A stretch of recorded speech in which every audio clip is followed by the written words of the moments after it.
Welcome to Craft today, and here we're going to create Charlie Chaplin in Infinite Craft. First up, combine fire with water to get steam, which mixed with earth gets us mud, which mixed with fire creates brick. Combine that with water to get glass, which mixed with wind gets us window. Then we're going to combine glass and steam to get mirror, which mixed with fire gets us reflection.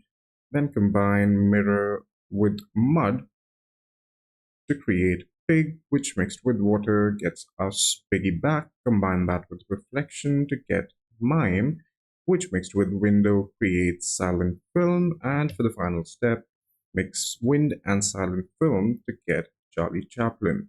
That's how you create Charlie Chaplin in Infinite Craft.